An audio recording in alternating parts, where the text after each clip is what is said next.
பிஜேபியில் ஓபிஎஸ்க்கான முக்கியத்துவம் குறைக்கப்பட்டது. அதே போல சசிகலா மேடத்தினுடைய அந்த அரசியல் பிரச்சனையும் வந்து மறைந்துட்டு தான் வருது. இந்த இருவரும் அரசியலில் தொடர்வதற்கான வாய்ப்பு இருக்கா, இல்லை அரசியலை நீடிப்பதற்கான வாய்ப்பு இல்லையா சார்?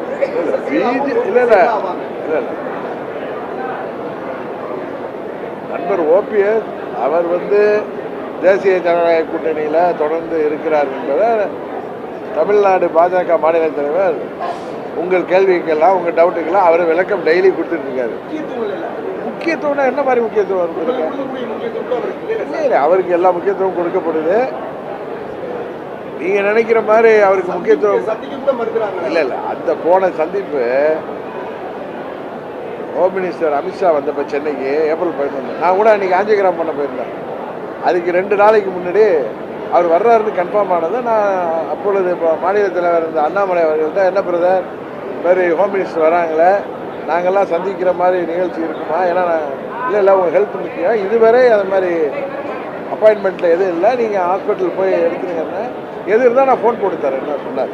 அதனால் அந்த முறை அவர் வந்தது ஒரு குறிப்பிட்ட நிகழ்வுக்காக தான். அவங்க அதுக்கப்புறம் என்டிஏ கூட்டணி சேர்ந்தவர்களை சந்திக்கலான்னு இருந்திருக்கலாம். பட் யாரும் அப்பாயின்மெண்ட் கேட்டோ யாருக்கும் மறுக்கப்படலை. அந்த இதில் வந்து அது ஒரு எக்ஸ்க்ளூசிவ் ப்ரோக்ராமாக வந்தார். இப்போ நாளைக்கு வர்றாங்க, நாளைக்கு அவங்க பார்க்கணுன்னா எங்களுக்கு நிச்சயம் வந்து கூட்டம் இது வரைக்கும் அழைப்பு வந்திருக்கோம். இன்னொன்று நான் ஏன் பார்க்கணுன்னு கேட்கலன்னா, நாளைக்கு திருமணங்கள், அந்த திருமணங்களை அவாய்ட் பண்ண முடியாதுனால நான் அமைதியாக இருக்கேன். சசிகலாவுடைய அரசியல் பிரவேசம் அது எப்படி? அவங்க எப்பயுமே ஒரு பின்புலத்தில் இருந்து தானே இயங்கிட்டு இருக்காங்க. அவங்க நீதிமன்றத்தில் தானே போராடிட்டு இருக்காங்க. பன்னீர்செல்வம்னா தேர்தலில் நிற்கிறாரு, அவர் கூட 5 எம்எல்ஏக்கள் அவங்க போராட்ட மீட்பு குழுவாக அவங்க செயல்படுறாங்க. அதனால நீங்கள் அப்படி சொல்கிறீங்க.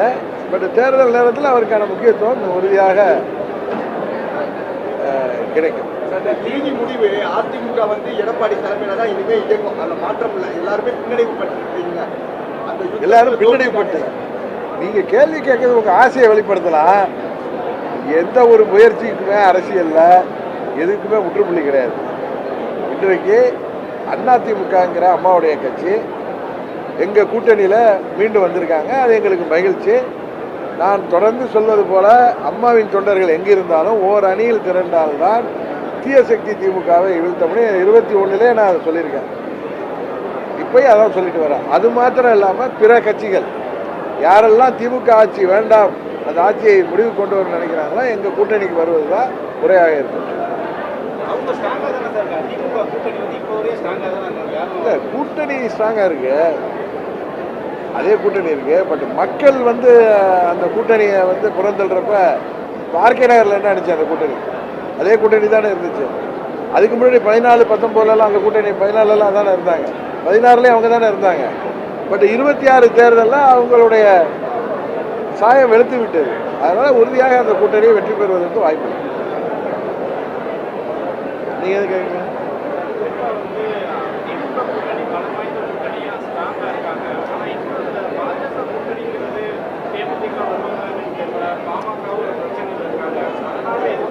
இல்லை இல்லை, எங்கள் கூட்டணி உறுதியாக இன்னும் பல கட்சிகள் வரும், இன்னும் பலமான கூட்டணியாக பலம் பெறும். திமுக வந்து அந்த கட்சிகள் இருந்தாலும் மக்களிடம் அந்த கூட்டணி மீது மாபெரும் அதிருப்தி இருக்கிறது உண்மை. அதனால் கூட்டணி இருந்தாலும் அவர்கள் இந்த தேர்தலில் தோல்வியை சந்திக்க போவது.